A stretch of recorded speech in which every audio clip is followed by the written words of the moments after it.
Voltaire कैसे बोलता था, उसकी एक पंक्ति सुनाता हूँ आपको। विषय चल गया इसलिए सुना रहा हूँ। दुनिया के बड़े बड़े चिंतक हुए हैं, कभी कभी पढ़ा करो आप बैठकर, खाली टाइम में अपने मस्तिष्क का नवीनीकरण किया करिए। दिमाग को नया बनाना बहुत जरूरी है, नहीं तो पिछड़ जाओगे। अच्छी अच्छी पुस्तकें। वॉल्टेयर की पंक्ति सुनाता हूँ। उसने कहा, देखो रब ने तुम्हारी आंखें आगे लगाई है क्योंकि वो तुम्हें आगे बढ़ता हुआ देखना चाहता है, पीछे जाता हुआ नहीं देखना चाहता। इसलिए आगे बढ़ो, आगे बढ़ो, आगे बढ़ो, देखते रहो सामने अपने लक्ष्य को और आगे बढ़ो। तुम जहाँ हो गिरे मत रह जाओ, अपने आंसुओं को पहुँचो, हिम्मत से खड़े हो, अपने लक्ष्य को छू लो। तो आपसे मैंने कहा कि कृष्ण कहते हैं कि मालिक परमात्मा ईश्वर तुम्हारे हृदय में विराजमान है, मतलब मैं तुम्हारे से दूर नहीं हूँ, तुम्हारे हृदय में हूँ। इस सारी दुनिया को गतिमान किए हुए हूँ, तुम्हारे साथ रहकर, तुम्हारी शक्ति बनकर मैं तुम्हारे साथ साथ चलता हूँ। तुम मेरा उपयोग करने वाले बनो, मेरी कृपाओं के पात्र बनो और अपने शिखरों तक पहुंचो। तो अब ये विचार करना है कि हम सोचते तो हैं, जाना तो चाहते हैं, पहुंचना तो चाहते हैं, शुरुआत कहां से करें। मैं जो आपको सुना रहा हूं ये वैसी कथा नहीं है सतबचन महाराज वाली। ये कथा वो है सत्य जीवन वाली। सुनोगे, विचारोगे, एक दो लाइन भी अंदर चली गई ना और जिंदगी में बैठ गई तो सदा याद करोगे कोई सत्संग सुना था और उसके बाद से जिंदगी ऐसी हो गई, तुम्हारे मिलने से पहले और तुम्हारे मिलने के बाद। Before Christ, after Christ, BC, आप याद करते ना। तो मैं आपको बता रहा था कि शुरुआत कहाँ से करें। हजारों किलोमीटर की यात्रा एक एक कदम से शुरू होती है। तो पहला कदम उठाने की शुरुआत कीजिए। ये बात जो मैं कह रहा हूं इसे ऐसे मत ले लेना, इसकी गहराई में जाते हैं थोड़ा। याद कीजिए जब आप बच्चे थे और आपने पहला कदम रखा था और आपके माँ बाप ने देखा था मेरे बच्चे ने पहला कदम रखा। माँ कह रही थी पिता से, पत्नी कह रही थी अपने पति से, तुमने देखा आज बेटे ने पहला कदम रखा है। कितने रोमांचित थे वो। और ये भी याद कीजिए कि वो पहला कदम रखते समय आप कितने लड़खड़ाए थे, लेकिन फिर भी आत्मविश्वास कितना बड़ा था कि दूसरा कदम भी रखा, फिर तीसरा रखा और आज आप दौड़ते हैं। आप अगर लड़खड़ा भी जाओगे तो आत्मविश्वास तो आएगा। जैसे छोटे से बच्चे में, कोमल शरीर में भी एक साहस होती है, एक उम्मीद होती है और वो चलना सीखता है। बस आप भी तो कल से शुरुआत कीजिए अच्छी सेहत के लिए। कुछ कदम पार्क की ओर शुरू हो जाएं। तैयार? हाथ उठा के बताइए जरा। पानीपत जाग रहा है, बहुत बहुत शुभकामनाएं मेरी तरफ से। अपने लिए जोरदार ताली बजाइए। अपने लिए आप बहुत अच्छी बजाते हैं, मेरे लिए भूल जाते हैं। अब कुछ थोड़ी सी बात बन रही है तो अगली बात करते हैं। तो पहला कदम कल से पार्क की ओर, और पहला कदम आपका कल से भगवान की ओर, अपने मंदिर की ओर, और पहला कदम आपका आपकी ज़िंदगी में थोड़ी देर अकेले बैठकर चिंतन करें, खुद के साथ बैठना शुरू करें, अपने साथ बात करो, अपना सामना करो, अपनी डायरी में कुछ लिखो। ज़िंदगी के उस मोड़ पर चलकर पहुंच गया हूं, जहाँ मैंने बहुत सारे उतार चढ़ाव देखे, अब मेरे पास कुछ सपने हैं जिन्हें मैं पूरा होता हुआ देखना चाहता हूँ। उन्हें पूरा करने के लिए मैं आज से संकल्पबद्ध हुआ हूँ। मेरी ज़िंदगी में एक रोशनी आई, मैंने कहीं से प्रेरणा ली, उस प्रेरणा को मैं जिंदा रखना चाहता हूँ और ये मेरे रगों में प्रेरणा अब से बहेगी। मैं एक शक्ति के साथ एक उज्जवल और महान भविष्य की ओर बढ़ रहा हूँ। ऐसी कुछ पंक्तियाँ लिखना शुरू कीजिए और फिर उनको दोहराओ और फिर प्यार से मुस्कुराओ और कहो आज अच्छा दिन है। मैंने सोचा तो सही, मैंने कुछ विचारा तो सही। और ध्यान रखिए, जो आपका मार्गदर्शक है, अपने यहाँ मार्गदर्शक को सद्गुरु कहते हैं। राय साहब तो बहुत सारे मिलेंगे आपको, राय देने वाले तो इतने राय साहब मिलेंगे, आप परेशान हो जाओगे, राय देने वाले बहुत। लेकिन जो आपका मार्गदर्शक है उसे आप साधारण कानों से नहीं, हाथी के कानों से सुनो। इतने बड़े बड़े कान करके, जैसे लोग निंदा चुगली सुनने के लिए कान खड़े कर लेते ना, दीवारों के भी कान होते हैं, ऐसे अपने मार्गदर्शक को सुनो। कभी कभी ऐसी कुछ आवाज़ें होती हैं जो बड़ा कमाल करती है। मुझे इतिहास की एक बात याद आ रही है, इस समय आपको सुनाता हूँ। चेकोस्लोवाकिया, उसके इतिहास में घटना घटी। किसी देश ने उनके ऊपर आक्रमण किया, मुट्ठी भर सैनिक थे और वो घिर गए और उनका जो सेनापति था, कमांडर इन चीफ, वो बुरी तरह जख्मी हो गया। तो उसने अपने नीचे वाले ऑफिसर को बुलाया, बुला के कहा एक काम करना, थोड़ी देर के बाद मेरा शरीर खत्म हो जाएगा पर मेरी चमड़ी निकाल लेना, जैसे मर जाऊं,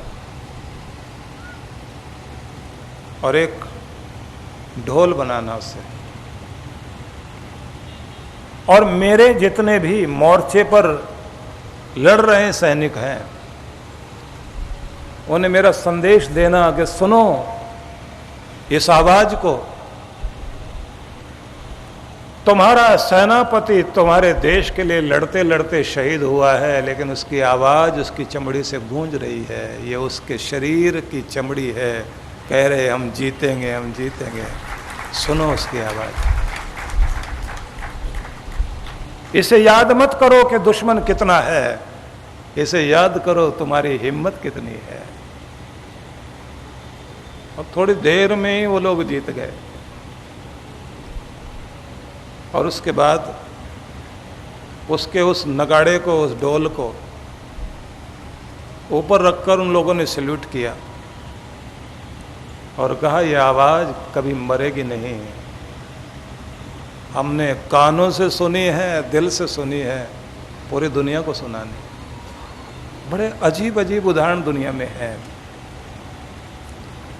मैं कभी उदाहरण देने की जब चेष्टा करता हूं तो मैं ये सोचता हूं कि अगर सत्य का प्रचार किया जा रहा है तो फिर उदाहरण भी सच से ढूंढ के लाओ, मन गढ़ंत नहीं। सत्य के वचन में जान पैदा करने के लिए जरूरी है। तो मैं एक बात कहना चाहूँगा आपको, मर तो जाएगा आदमी खाट पर लेटकर भी या पांव फिसल कर बाथरूम में भी, पर किसी उद्देश्य के लिए जियो और किसी उद्देश्य के लिए मरो, तब जिंदगी जिंदगी है। कुछ बड़ा, और ये नहीं सोचना कि इस उम्र में क्या होगा। आप जब कुछ करने वाले नहीं थे तो ना तो जवानी में कर पाए, न किसी और उम्र में कर पाए, और अगर आप करने वाले होंगे तो हर उम्र में कर सकते हैं। बस आपको मार्गदर्शक चाहिए और आपके कान खुले होने चाहिए। तो शुरुआत कहाँ से करनी है? पहले कदम से। वो कदम कब उठेगा? कल से शुरुआत होगी तैयारी आज ही होगी, इसलिए आज ही आप अपनी डायरी में नोट करेंगे और तैयारियां कल के लिए करेंगे। अब अगली बात, आपको अपने शिखर तक पहुंचने के लिए, अपनी ऊंचाई तक पहुंचने के लिए अपनी आस नहीं छोड़नी। ये आस जो है ये आपको जिंदा रखती है, आस बनाए रखिए, और वो भी अच्छी आस। लेकिन ये नहीं दूसरा कोई करेगा, ये मुझे पता है मेरा अच्छा होगा, होगा ही होगा, मुझे करना है, कैसे करना मुझे नहीं पता, लेकिन करना है और कराएगा, भगवान प्रेरणा देगा, मैं 2 कदम चलूं रास्ता दिखाई देगा। यहां एक बात याद रखने की है, पुराने ग्रंथों में ऐसा वर्णन आता है कि किसी गुरु ने अपने शिष्य को एक दिया दिया, उस पर चिमनी लगाई और कहा इसे लेकर के तुम जाओ जंगल में चलते हुए, पगडंडी पार करते हुए, और फिर वहाँ वो हमारे परम शिष्य रहते हैं उनसे मिलना। तो शिष्य कहता है कि बहुत आंधी है, बरसात है, मैं कैसे जाऊँगा, और रास्ता अंधेरे में दिखाई भी नहीं देगा, और ये दिया कितना दिखाएगा मुझे, ये दूर तक तो दिखा नहीं सकता। गुरु ने कहा ये 10 फुट तक रोशनी देगा, और तुम याद रखना इसी के सारे पहुंच जाओगे। वो पहुंच गया, तो जब पहुंच गया तो उसके बाद गुरु भी पहुंच गए, और फिर सब शिष्यों को बैठाया। बैठाने के बाद उन्होंने 2 बातें कही कि देखो याद रखो, ये दिया सिर्फ 10 फुट दिखा रहा था, लेकिन ज़िंदगी में आपको 10 फुट तक का ही दिखाई देता, आगे का नहीं दिखाई देता। तुम 10 फुट चलो तो सही, 10 फुट और आगे का दिखाई देगा, फिर और चलो, फिर 10 फुट और आगे का दिखाई देगा, और तुम अपनी मंजिल तक पहुंच जाओगे। तुम अगर अभी से कहो कि मुझे 100 किलोमीटर दिखाई दे जाए, 100 किलोमीटर नहीं दिखाई देगा, दिखाई 10 फुट का ही देगा, लेकिन 10 फुट तुम्हें 100 किलोमीटर तक लेकर जाएगा। बस ये याद रखिए, अभी नहीं दिखाई देगा, कल क्या होगा, कैसे होगा, अभी होप रखिए और 10 कदम उठाइए, आप पहुंच जाओगे और आपको सफलता मिलेगी। तो इसे भी नोट कर लीजिए, यहाँ भी नोट करना है और यहाँ भी नोट करना है, और फिर कल से आपकी ज़िंदगी में ये आ जाए, और फिर वो समय आए कि दुनिया नोटिस करे कुछ बात बनी है, इसमें कुछ हुआ है, ये व्यक्ति अब वैसा नहीं है, इसमें बहुत बड़ी चेंज आई। अगली बात, पहला कदम उठाना है, आस रखनी है, और हाथी जैसे कानों से मार्गदर्शक की आवाज़ सुननी है। सकारात्मक सोच रखेंगे, ये अगली बात, इस पर जरा ध्यान देना। सकारात्मक सोच रखेंगे मतलब नेगेटिव अप्रोच नहीं आने दें। एक तो नहीं नहीं का प्रयोग मत किया करिए, पता नहीं होगा या नहीं, पहुंचेंगे या नहीं, मिलेगा या नहीं, तो जिस पर आपने बल दिया वही मिलेगा। ये जो आप नहीं कहते हैं ना, रोता हुआ जाए और मुर्दे की खबर लाए, ऐसी आदत क्यों करते हो? नहीं पर बल मत दीजिए, हाँ पर बल दीजिए, ऐसा और वैसा नहीं, बस ऐसा ही। तो सकारात्मक सोच, इस पर जरूर बल देना। कितना देना है? इतना कि चाहे कुछ भी हो जाए, मुझे ये प्राप्त करना ही है, यहाँ तक पहुँचना ही है। मैं पीछे 2 साल पहले एक बच्ची देहरादून से आती थी, घर के लोग कहते थे रोती रहती है, फेल हो जाती है, उसके बाद भी कहती है कि मैंने यही करके रहना है, और ये डिप्रेशन में आ जाती है, हमको डर लगता है कहीं कुछ कर ना बैठे। मैंने भी घर वालों के कहने पर जोर लगाया कि उसका दिमाग बदला जाए कि जो मिल रहा है वही प्राप्त कर लो, इतनी जिद्दी मत बनो। तो उसने लिख रखा था डायरी में, उसने कहा आपने एक जगह प्रवचन में कहा था जिद बुरी होती है लेकिन जिद अच्छी भी होती है, कि मैंने सब नोट कर रखा। आपने कहा था कभी कभी अच्छाई के लिए, सच्चाई के लिए, आदर्श के लिए, लक्ष्य के लिए जिद करना सीखो। अगर आप जिद करोगे तो जरूर पालोगे, और अगर आप जिद तोड़ बैठे तो नहीं पाओगे। इसलिए मैं तो जिद्दी हूँ, करूँगी। पिछले साल बीतते बीतते उसके परिवार के लोग आए, उन्होंने कहा इसने अपना गोल अचीव कर लिया और अब ये बेंगलोर में बैठी भी है, और जो कभी फेल होती थी इसने इतने अच्छे नंबरों से पास किया, इसको मेडल दिया गया।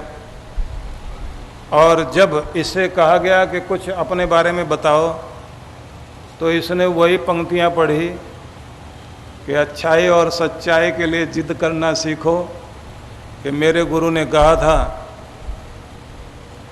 और ये भी कहा था हाथी जैसे कानों से सुनो। तो मेरे कान तो बड़े नहीं हुए लेकिन मेरी लगन जरूर बड़ी हुई है और मैंने उसको अपनाया। तो ऐसे लोगों को देखने सुनने के बाद लगता है कि हमारा कहना सफल हुआ, कुछ ज़िंदगी कहीं पहुंची। मैं निवेदन करना चाहता हूं आप सबसे, अगर ठान लोगे तो पालोगे, सकारात्मक नज़रिया जरूर अपनाओ। याद रखना, जब प्रार्थना करने बैठो पूरा समर्पण कर देना कि सब कुछ तेरी कृपा से ही होगा मेरे प्यारे, मेरे प्रभु, मेरे भगवान। मैं करने वाला कौन और मेरी मैं कहाँ, सब तू ही तू है और सब तेरा ही तेरा है। और जब कर्म करने के लिए जाओ तब कहो कि तूने मुझे कर्म करने के लिए मौका दिया है। जैसे अर्जुन को कृष्ण ने कहा था मैं बैठा हूँ तेरे पास, लेकिन हिम्मत से अपना कर्म तुझे खुद करना है, तो मैं एड़ी चोटी का जोर लगा दूंगा, अपना 100% दूंगा, अपना बेस्ट देने की कोशिश करूंगा, अपने कर्म में कोई कमी नहीं छोड़ूंगा। तो कर्म करने में, मेहनत करने में मैं कमी नहीं छोड़ूं और रहमत करने में तू कमी ना छोड़ना। बस ये ध्यान में रखकर कर्म में लगी। अब क्या क्या कर्म में लगना है? अपनी गरीबी दूर करो, अपने दुख दूर करो, अपने घर को प्रेमपूर्ण बनाओ, अपने घर की कुशलता का ध्यान रखो, अपनी ज़िंदगी में मिठास घोलो, अच्छी नींद सो, प्रार्थनाएं करो, ज़िंदगी का आनंद लेना सीखो। और एक प्रवचन में मैंने बताया था पिछले वर्ष, जिसको मैं दोहरा रहा हूँ, कि हर लक्ष्य के पीछे भी एक लक्ष्य होता है। और जितने भी लक्ष्य जीवन के हैं, जितने भी टारगेट, जितने भी गोल, जितनी भी आपकी मंजिलें हो सकती हैं, जो एम हो सकता है जीवन का, उन सब के पीछे सभी लक्ष्यों का एक लक्ष्य है आनंद। तो कोई भी लक्ष्य प्राप्त करो लेकिन आखिरी लक्ष्य को ना भूल जाना, और वो क्या? आनंद। आपको आनंद मनाते हुए ही काम करना है, आनंद मनाते हुए ही जीना है, आनंद मनाते ही आपको हर चीज करनी है। अगर लक्ष्यों के पीछे का लक्ष्य याद रहा तो जिंदगी का लक्ष्य याद रह जाएगा। इसे जरूर याद कर लीजिए, ये पंक्तियां बार बार दोहराना। अब ये समझ में कैसे आएगा? आप कुछ भी करते हैं किस लिए? मकान चाहते किस लिए? मुझे ज़िंदगी में खुशी मिले और मैं आनंदित रहूं। आपको गाड़ी किस लिए चाहिए? आराम तो हो लेकिन अपनी सच्ची खुशी पाना चाहते हो। यहाँ तक कि ब्याह शादी भी करना चाहते हो तो उसके पीछे भी आनंद ही लक्ष्य है। आप किसी भी यात्रा पर जाना चाहते हो, सबके पीछे लक्ष्य आनंद है। लेकिन हैरानी की बात है आप सब कुछ पा लेते हैं लेकिन अपना आनंद नहीं प्राप्त कर पाते, क्योंकि वो आपके जीने में शामिल ही नहीं है। तो इसे पहले रखिए कि आनंद मनाते हुए ही जीवन जीना है, आनंद मनाते हुए भोजन करिए, आनंद महसूस करते हुए यात्रा कीजिए, आनंद महसूस करते हुए आप ऑफिसर हैं अपना रोब चलाइए, लेकिन आनंद मनाते हुए हर समय दुखी दुखी दुखी दुखी दुखी दुखी वो आदत मत बनाओ। कुछ भी मिल जाए तो भी दिया कबीरा रोए, ऐसी आदत मत बनाओ। हर बात में मुंह लटकाए रखना, इसे छोड़ दीजिए। अटल बिहारी वाजपेयी हमारे देश के प्रधानमंत्री हुए, बहुत प्यारे कवि हैं और उनको भारत रत्न मिला है। तो उनकी पंक्तियां मुझे याद आ रही हैं, आप भी याद कर लेना। उन्होंने कहा, टूटे मन से कोई खड़ा नहीं होता।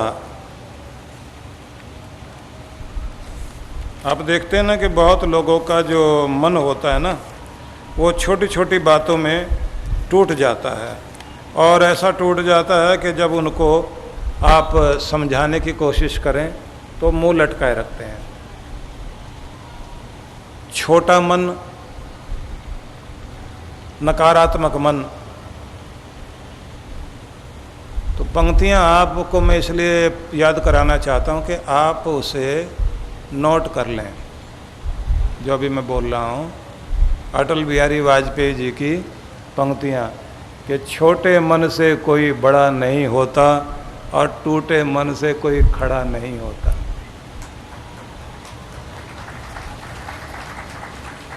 छोटे मन से कोई बड़ा नहीं होता, टूटे मन से कोई खड़ा नहीं होता, मन हार कर मैदान नहीं जीते जाते। मन हार कर मैदान नहीं जीते जाते, और नहीं मैदान जीतने से मन ही जीते जाते। मतलब बड़े बड़े मैदान भी जीत लोगे, लेकिन दिलों को जीतना आसान बात नहीं है। तुम बाहर कितना भी जीत कर आ जाओ, बड़ी बात यह है घर को भी जीतना सीखो, अपनों के दिलों को भी जीतना सीखो।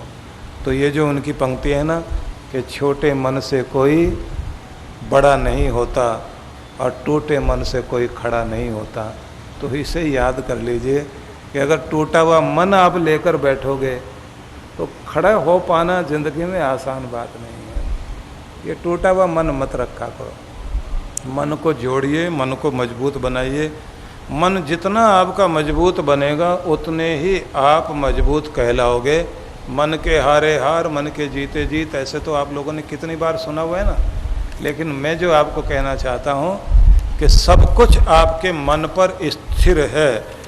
तो पहली बात, पहले कदम को बढ़ाना सीखना है, सकारात्मक दृष्टि रखनी है, आशा को अपनाए रखना है। जिन शिखरों पर आप पहुँचना चाहते हैं उन्हें आप पहले मन में देखना शुरू करो।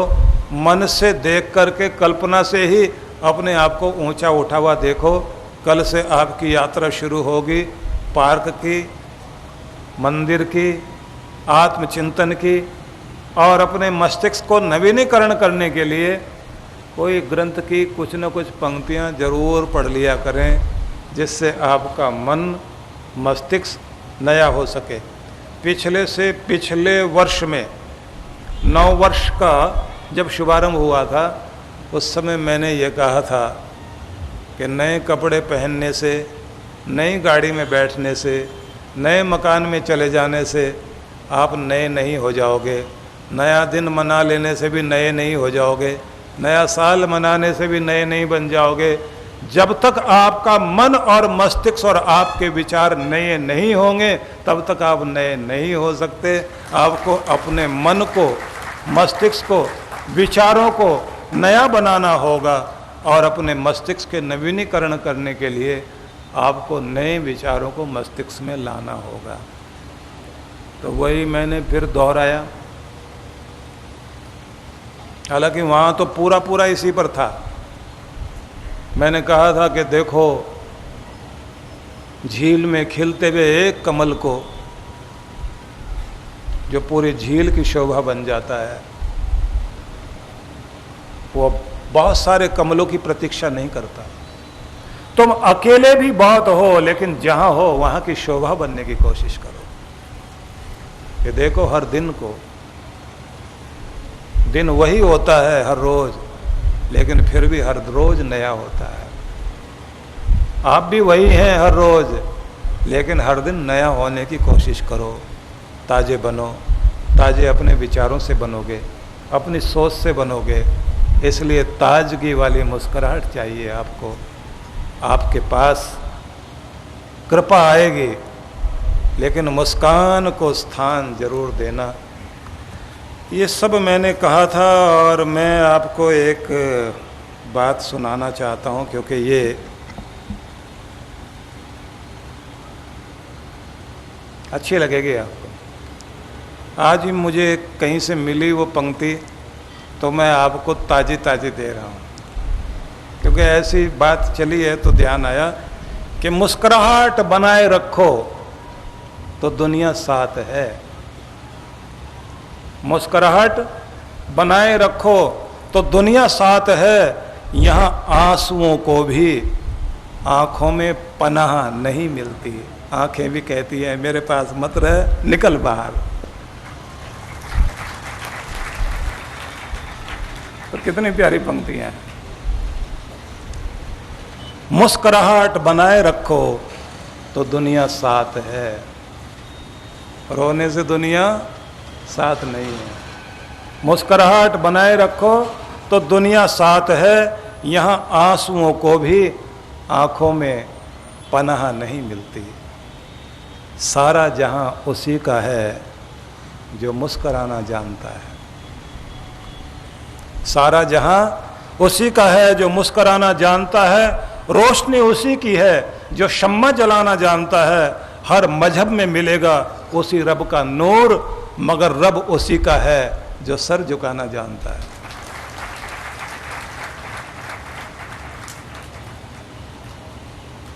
इसलिए आंसू भर के बैठे रहोगे तो आंसू तो इतना अजीब है कि आंख भी उसे संभाल नहीं पाती। वो भी कहती है गरीब तेरा कोई नहीं, मुझे तो छोड़। तो वो भी पास नहीं रखती। तो आंसू भर के बैठोगे, दुनिया पास नहीं आएगी, दूर चली जाएगी। इसलिए उस रब को ध्यान में रखकर मुस्कुराओ। मुस्कुराते हुए रब तुम्हारे साथ है। माँ बाप को अपना बच्चा मुस्कुराता हुआ अच्छा लगता है, रोता हुआ नहीं। इसका ये मतलब नहीं रोते हुए से माँ बाप दूर हो जाते हैं, पास तो होते हैं, लेकिन वो देखना आपको मुस्कुराते हुए ही चाहते हैं। इसलिए आप मुस्कुराते हुए प्रार्थना करो, मुस्कुराते हुए मंदिर में जाओ, खुशियाँ लेकर मंदिर की तरफ जाइए और खुशियाँ भर के मंदिर से घर की तरफ आइए। तो कृष्ण भगवान ने हमें जो संदेश दिया है, तमेव शरणम गच्छ सर्वभावेन भारत, उसी प्यारे की शरण में जाओ, उस रब की जो तुम्हारे दिल में बैठा, तुम्हारे अंदर बैठा है। समग्रता से जाओ, संपूर्णता से जाओ, पूरा सरेंडर करके जाओ। अब ये दो तरह का होता है। एक सरेंडर होता है जैसे बंदरिया अपने बच्चे से कहती है मुझे पकड़ के रखना तेरा काम है और तुझे सही जगह पहुंचाना मेरा काम।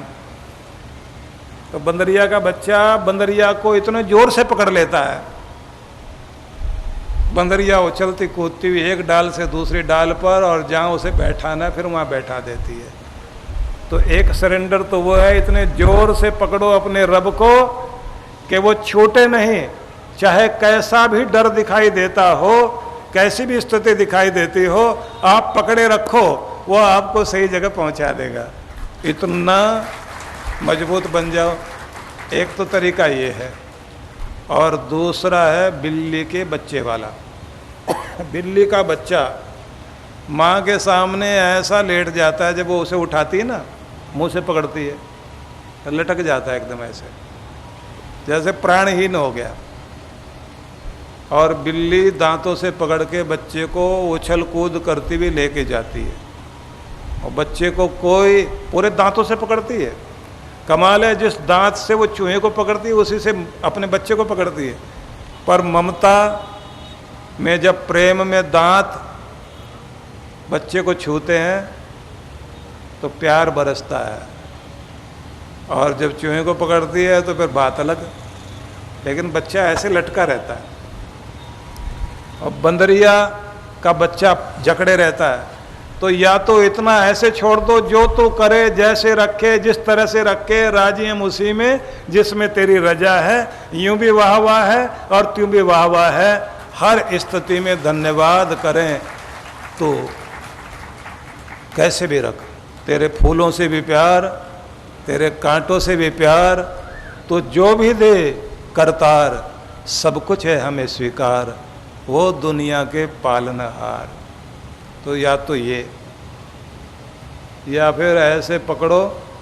भगवान को पकड़ने का तरीका, उसकी माला पकड़ना। माला पकड़ने का मतलब नियम पकड़ना। नियम पकड़ने का मतलब है आदत में नियम शामिल हो जाना। आदत में नियम आ गया तो पहले आप नियम को पकड़ते हैं, फिर नियम आपको पकड़ लेता है, और जब नियम आपको पकड़ लेता है तो भगवान के दरवाजे पर ही जाके छोड़ता है। तो आप ऐसा नियम बना लो। और जब माला जपने बैठो तो माला को ये समझना ये सीढ़ी है मेरे रब की तरफ जाने की। तो माला का प्रयोग करो, एक एक माला चलती रहे, मतलब एक एक मन का चलता रहे, मन खो जाए, भूल जाओ अपने आप को और छूट जाए माला, बीच में ही छूट जाए भला। लेकिन ध्यान लगा हुआ इतना टिका हुआ रहे, अपनी होश ही न रहे। तो कुछ तो 4-5 मन के तक पहुँचते पहुँचते रब से जुड़ जाते हैं, और कुछ 4-5 साल हो गए माला जपते जपते, सारी दुनिया याद आ गई लेकिन दुनिया का मालिक याद नहीं आया। कुछ तो ये कहते हैं कि जब माला जपते हैं 20-25 मन को तक तो भगवान याद रहता है, फिर तो पता नहीं क्या याद होता है। माला पूरी और हम पूरा चक्कर काट के आ गए।